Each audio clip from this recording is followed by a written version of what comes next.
Hi. It's Joy Foster, the founder of Tech Pixies and the host of the Sparkle and Thrive podcast. And I am really excited today to be interviewing Kate Christie, who has written, I believe, at least her third book, probably more. I've read at least 3 of them, 5. Yeah. So, I mean, she's just incredible, but she's got an incredible story to tell. And she's just a beautifully, you put it together so beautifully. And I was just telling Kate, I was having to compose myself to get on this call because the writing was just so emotionally evocative. So, Kate, thank you for being here. Thank you for coming on to the podcast. Let's talk about your brand new book. This is one for the Joy Book Club for sure. Oh, thanks, Joy. I'm so excited. And thanks for having me on the show. My new book, let me lean down and pick it up, is The Life List: Master Every Moment and Live an Audacious Life. I've only got like a handful of copies. I'm waiting for all my copies to land. But yeah, it's book number 5, and I'm really excited. And it's really written actually very much to the audience that Tech Pixies caters to. So you're 53 years old. The journey started when you were about 50. So you hit that midlife. And you're, just to set the scene, your ex-husband who had left you found out that he had basically terminal cancer, was gone within 11 months. Everything changed for you. Tell us more about that. Yeah. So, look, you're 100% right. It's very, very in sync with the Tech Pixie audience, midlife, and we'd separated maybe sort of 5 years ago after 22 years of marriage. It was his decision to leave the marriage, and it was brutal, as all breakups are, really. I mean, no one loves a breakup. And I was sort of threw myself into my business because I had to, buck stopped with me, which I think is probably something that would be a very familiar story with your audience. And I threw myself into being the best possible mum that I could be. And we just kind of started to get it together. We had a bit of an operating rhythm going. My business was going well. I felt like I had my head around, my new life. We were co-parenting pretty well. We were starting to reform a friendship. And just as COVID hit in March 2020 and the world kind of went into lockdown, in April 2020, Dan was diagnosed with pancreatic cancer. And 11 months later, he was gone. And it was every bit of the shit show that you could possibly imagine. Obviously, being in COVID and in lockdown, Melbourne had one of the most dramatic lockdowns globally. On top of that, helping my kids deal with his illness. And he was kind of pretty good between the diagnosis and Christmas. We had Christmas together, and it was almost like, he was in treatment, and it wasn't kind of going well, but he seemed the same, he looked the same, he was the same. And then between Christmas and April, the decline was phenomenal. And my kids had to watch their dad die, and they were grieving his death while he was still alive. And it was just awful. I guess in reflection, though, what it gave me was just a really kind of brutal awakening to the fact that life is too short.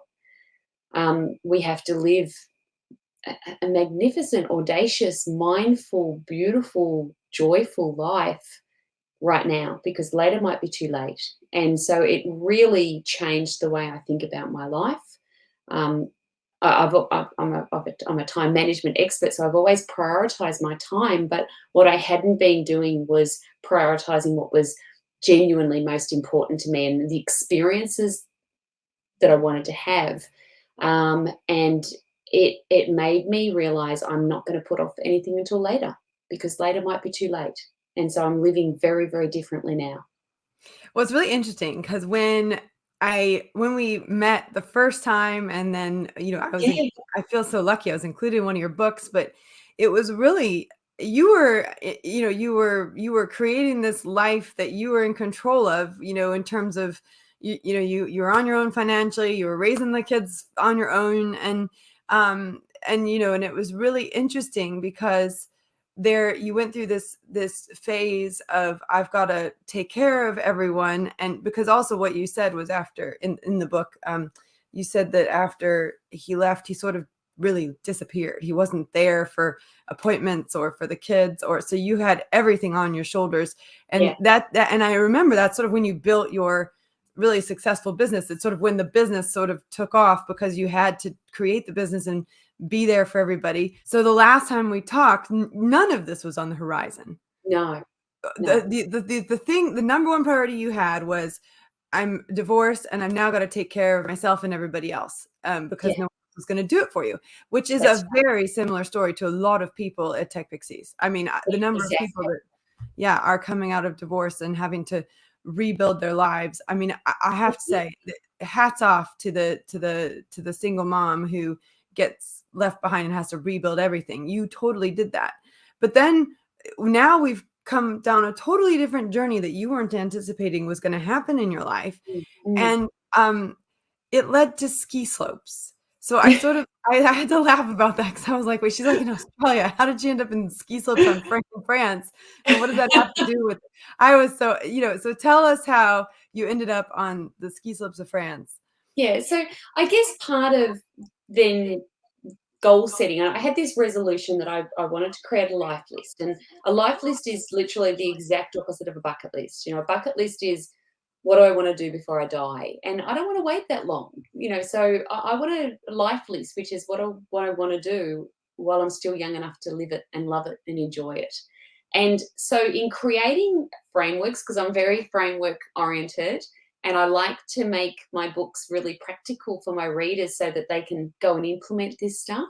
So in creating a framework for goal setting, my way with the life list, I sort of drew on recent experience, which was my daughter was on a student exchange to France just before COVID hit, and she was hating it, and I'd decided to surprise her, and I was going to spend the last 2 weeks of her, and I was going to rescue her, and we were going to hang out in Paris, and I was going to be Audrey Hepburn, and she was going to carry my luggage, and she was having a particularly bad time, and I said to her, listen, I'm coming to France, I'm coming, and we're going to go to Paris, and she was so thrilled, and she said, oh, Mum, it's so great, but can we go skiing? And I'm just like, what the fuck?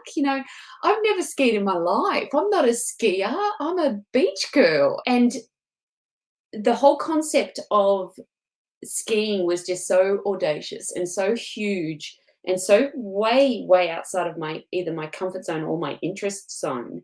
And yet I did it, and I got myself onto the slope. So in creating the framework to help my readers actually achieve their big goals, I pulled apart the steps that I'd taken to literally get myself from the beach to those ski slopes in France, step by step. And I worked out a framework, and that's how I designed the framework to say, we can actually do this. Don't focus on the audacious. Don't focus on the mountain or the ski slope or the marathon. Don't focus on the end game. Focus on each separate little moment and every single moment that makes up that audacious goal. And if you just tick off a moment by moment by moment, when you add lots of moments together, you actually have momentum, which is amazing. I mean, I love that word moment, because there's so much you can do with it. Well, I loved how you looked up. I was reading all of your definitions to my husband, because I loved how you put that together. So in the book, she points out moment and momentum and momentous and how they all work together. But I did not know that moment was an actual unit of time. And we say that all the time. Just give me a moment. Just give me a moment. And it's actually 90 seconds of time, which I didn't know that. It. I know. Well, neither did I, and I loved it. And so every time you're saying give me a moment, what you're asking for is 90 seconds of time. And you know what? You can do a hell of a lot in 90 seconds. But it's so true, because someone said, you could do anything for 12 weeks. I mean, really, you could do anything for 90 seconds. There's a lot of things that you could do for 90 seconds. And time is just that. It's a measurement And you have been measured. What I love is you're a time management coach. So you've been measuring and working with time for a long time and coming up with frameworks around time. But it's really that understanding that, you can, that you can do anything, because everything ends at some point, right? So whatever it is, whatever the pain you're going through, whatever the pleasure you're going through, whatever moment you're having, it will end at some point. And I Yeah. think once people recognize that things will end, then it's a lot easier to start them or to get through them. And I think once you start to understand, how to work with time in that way, you do become more audacious and more bold with your time and what you're doing with it. There was also a part in the book that I loved about, you've worked really hard to become financially independent, and you're sort of saying to yourself, look, I've got money, I've got health, I've got this life, and I want to do something with it. And I know from personal experience, my life changed when my dad died. So, my dad died when he was in his early 60s. In fact, his anniversary was his 21st anniversary was just recently. Yeah. But it was that was the moment where I said, well, life's too short. Yeah. And so, what I think what you're trying to do in the book is almost say, don't wait until this momentum, this Don't wait. this momentous, this thing happens in your life to go and live your life list. Let's be active about living a life we design versus just living by default. And that's something that I believe in too. And It's so important. So many people kind of just let life happen to them, or they get caught up in their habits, and today's the same as yesterday, and it's the same as the day before. And the life list really is a call to action for women just like us to actually sit back and say, hey, you know what? It's my turn. It's our turn. It's our turn now. We've spent years nurturing others, whether or not we're mothers or not. We're at heart, we're nurturers and we're carers and we're givers.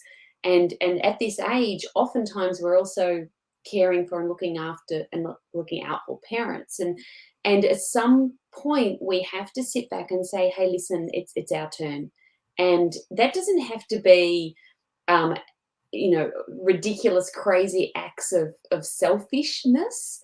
It just has to be mindfully being less selfless, and start prioritizing yourself and start setting goals. And there's go big goals, the big crazy stuff. There's go small goals, which will just fill your cup, on a monthly basis. And then there's go now goals, which are, there's an opportunity. I'm jumping, baby. I'm jumping in. And we need to be looking out for those opportunities. And it is, as you say, it's very much a life by design. It's, what do I want the rest of my life to look like? I'm 53.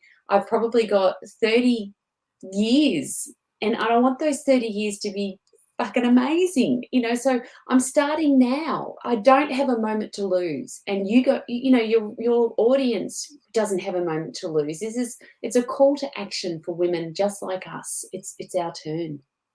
I love that so much. And I think there is a lot of wisdom in looking back and saying, I have given so much. It's now time. It's now my time. And I think what's interesting, for there's so many women who will be listening to this and resonating with it. We launched a program in the last about a year and a half ago, called Dream Builder. And we help women to really say, what would I love? And then to take one little action step towards it on a regular basis. Right. And we teach women how they can, do what they can with what they have, with where they're at, in order to build a life that's by design.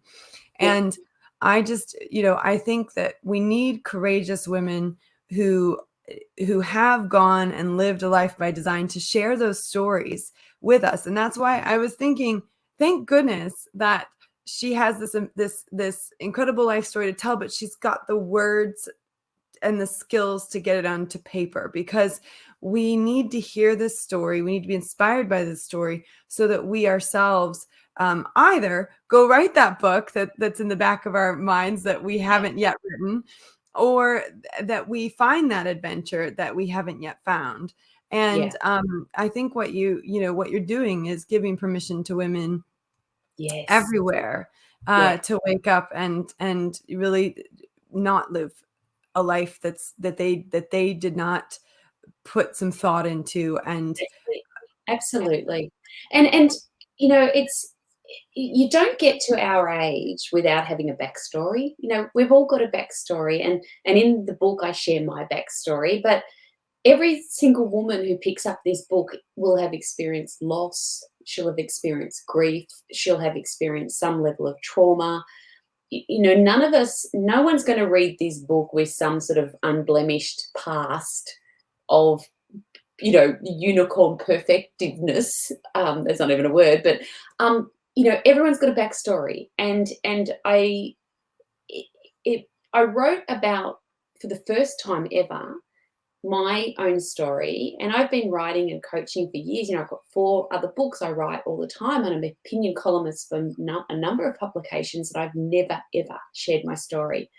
And it took a lot of courage to actually share it, but I did it because I knew that it was going to, well, I hoped that it would help other women, to understand that they're not alone, that we all have a backstory, and that doesn't get to define you. Your backstory doesn't define you. But it was also really cathartic to actually sit down and express this stuff. It's the first time in 5 years I've actually sort of faced it and wrote about it. And you don't have to put it out to the world. Other women can write in a journal. But I think by reviewing and acknowledging my backstory, what was really clear for me was, through that process, that doesn't then define my future story. I get to define my future story. And that's really empowering. that is really powerful. So the fact that you've been able to process this last 5 years, you've been able to put it into paper, and now you're literally looking at a blank book. And you're saying, I'm going to write the rest of this book the way that I want to write it. So tell us all of the adventures you've been on, because I keep getting emails from you from Bali, and what's in your life? What's going on? What's on the life list for you, Kate? Yeah, so the 4th part of the book actually takes you through my A to Z of my current life list. And what's really important for your audience to understand is that a life list isn't just a list of adventures and holidays. We don't have this never-ending supply of money. I certainly don't. So the life list cuts across multiple kind of, I call them life chapters, and it's things like, your health and well-being, your relationships, your giving, your generosity. We've got to this age, we've acquired an enormous amount of intellectual property, and we're talented.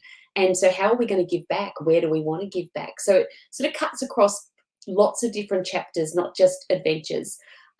In terms of what's on my life list, I'm heading back to Bali. I've booked 7 weeks in. So here I said it's not just about holidays, but I'm going to Bali for 7 weeks, where I'm going to do the whole digital nomad thing and set myself up there and coach and work at a Bali. So that's kind of a biggie for this year. I'm still swimming every day. So one of my very first life list goals, which I started on Boxing Day 2021, I think, was to swim every day in the ocean, rain, hail or shine. I live in Melbourne. I actually live across the road from the beach. And so I meet my sisters, who both live around the corner, every morning at 7:30, or anywhere between sort of 6:30 and 8. And we swim every day. And it's amazing. It's changed my life. I love it. It's brought me so much closer to my sisters. We just laugh our asses off every morning. Between the 3 of us, there's always some kind of trauma, and one of us will enter the water crying, and we all exit the water laughing and howling with laughter. So that's an ongoing one. I've got marathons in there. I've defined my giving policy in terms of my business and the charities that I'm going to work with, and how I'm going to give and contribute my time, my knowledge, my expertise. Last August I had a Yes Quest month. I think with my time management, I've become so good at saying no and protecting my time and having barriers that I actually challenged myself that I had to say yes to every opportunity that came my way for a whole month in August. And I made the big mistake of telling a couple of friends that they totally took advantage of me. So, I went speed dating, which was just disgustingly horrific but hilarious.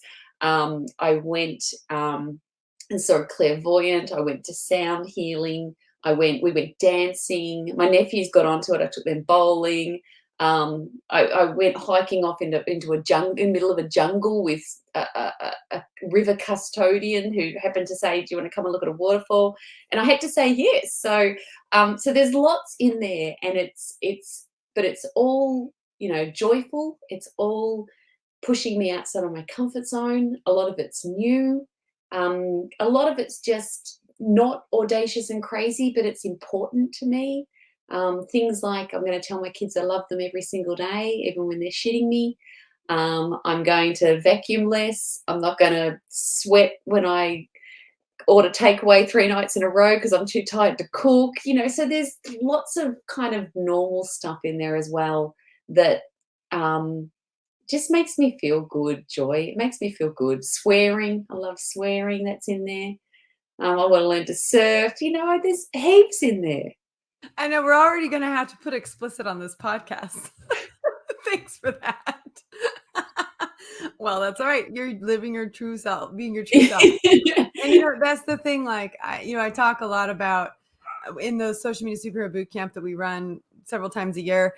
I talk about taking off your invisibility cloak, and one of the things that you need to be is authentic. In fact, I created this thing called the 6 B's, and one of the B's is be authentic. And I think, and I always laugh. I say, so if you don't wear makeup in real life, then you don't wear makeup when you're doing a Zoom call. Like, it's okay, or if you don't do your hair, in real life, then you don't do it for Zoom call. But my point is we and I think we find ourselves in being authentic, and we just, and we discover who we really are. And it was really interesting because one of my mentors was talking about the number one question she gets is, I want to see a picture of you, in your pajamas when your hair is messy and you don't have your makeup on. And she's like, that's not me. Well, she goes, that's not me. She said, and I thought that was such an interesting response. She said, I take everything really seriously, and I reflect that in my makeup. And I thought, what? She's it's being her brand, authentically her. right? And it's so important to understand what your brand is and to honor your brand and be true to it. And I think that, that's one of the things I kind of write about in the book, the real joyfulness of being a midlife woman. I'm loving it. People talk about the midlife crisis. It's a catalyst. We are the wealthiest, healthiest, fittest, most educated group of women in our 50s, 40s, 50s, and 60s ever. Yeah. Ever. And there's a lot of wisdom that comes with my wrinkles and a lot of less worry about what people think of me, and you can sort of step into this beautiful space of just owning your authenticity and being less worried about what everyone else is going to say about you. And I think it's a wonderful age. It's a wonderful age. It is. Oh, well, it looks good on you, that's for sure. But a huge part of that is really leaning into that question, what would I love? And you've done that, and you've written a list, and you've recognized that it's not just about trips and holidays. Although I do want to point out, one of the things you said in the book was, as your ex-husband was getting to the end of his life, he planned a couple trips that he really wanted to do because he wanted to get them sort of to have those moments, and he couldn't go on them, and he had to call them off. And that to me was so profound. So it's how do we not wait until that later have time and we can't do later. Later can be too late, and that's why you've got to do the things that are important now.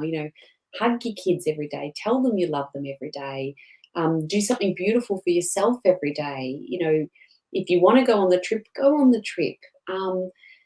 It's so important to live this beautiful life in the present and stop putting everything off till later, because you know, as what happened with Dan, later just became too late. And after he passed away, the executors told me that he had left a sum of money for me to take the children away, on the trip that he wished he'd prioritised with them.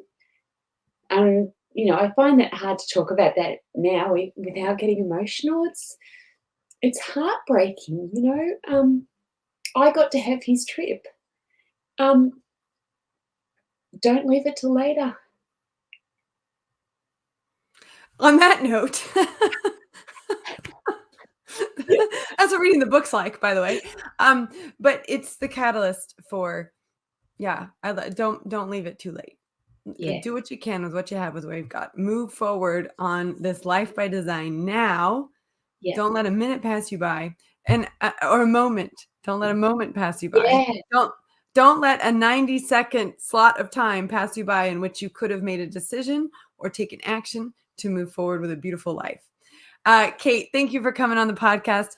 Remind people of the name of the book, show us the book cover, and also tell us where we can get it, and anything else. Where can people find you?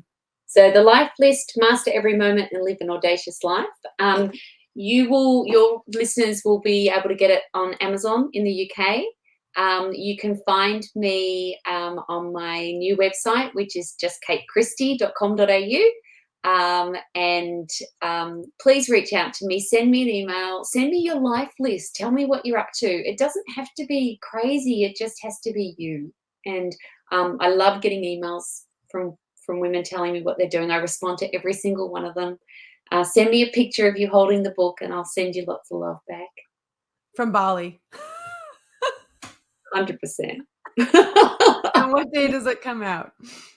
It is out. It hits shelves in Australia tomorrow. So by the time this goes live, it'll be available in the UK. All right. Oh, thanks so much, Kate. I Thank appreciate so you. much. I appreciate your stories, your beautiful writing, and your beautiful life. And I'm looking forward to the next 5 books, because I'm sure there's a few more in there. Great. Thanks so much, Joy. It was wonderful seeing you. Likewise. Okay. Bye.